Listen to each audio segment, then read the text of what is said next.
more Jesus? How many of you want more Jesus? I don't want Jesus kind of on the surface. I don't want Jesus just for Sundays. I don't want Jesus just when it's convenient. I want more Jesus. And I found, as a pastor's kid, you could make the argument that I've had plenty of Jesus growing up. But I think all that has done was just cultivate my appetite for more Jesus. I want more. I'm not satisfied. I've been doing this gig, you could argue, since I was conceived, and I still want more.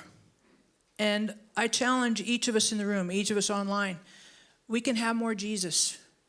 You're not overflowing with Jesus yet, despite what you might think. In your better moments, in your truthful moments, you're like, whoo. But I want more Jesus. I want to talk today about having more of Jesus in our lives. And when Jesus walked on the planet, he was a popular guy. And you had people who hung out with him for a free lunch, because that was pretty cool, right? Fish and bread. You had people who hung out with him to do the free medical care.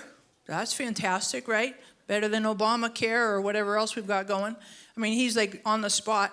You have people who hung out with Jesus for like the supernatural demonstration, all that major stuff. You're like, wow, that was amazing.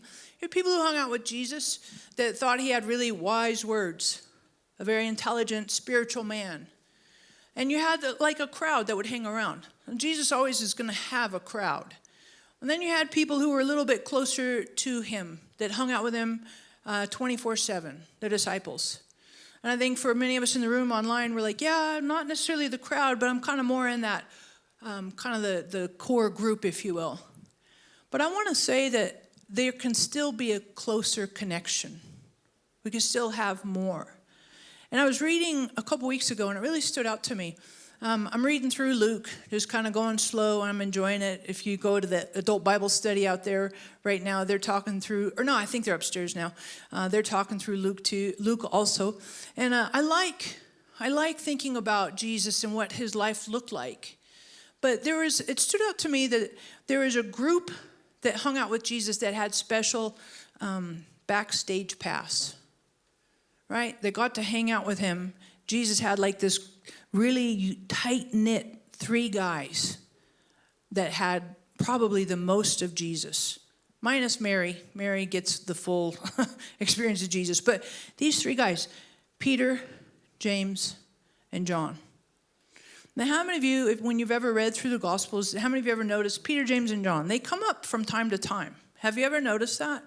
And this last time I was reading through Luke, and I was like, these 3 guys get an inside track. They get more. They get the most of Jesus. More than the crowd, more than the 12 disciples. They get this insider view, and that's who I want to be.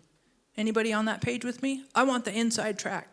I want that, like, behind the scenes. I'm always about the behind the scenes. Like, I like behind the scenes far more than, like, all the public stuff. I really like that backstage stuff. Because I think that's where the authenticity, where the real genuine and the experience is. Like, no smoke and mirrors. You get the raw and honest and gutty stuff. How many of you are into that? I love that. I mean, I'm all in for behind the scenes. And I think when there's people who are behind the scenes with Jesus, I want what they have. I want more Jesus. I'm not satisfied with the crowd and the multiplied food. I'm not satisfied with the miraculous. I'm not satisfied with the cool teaching and explaining the parables. I want more. I want more. I want more, and I want you to want more. You can have more Jesus.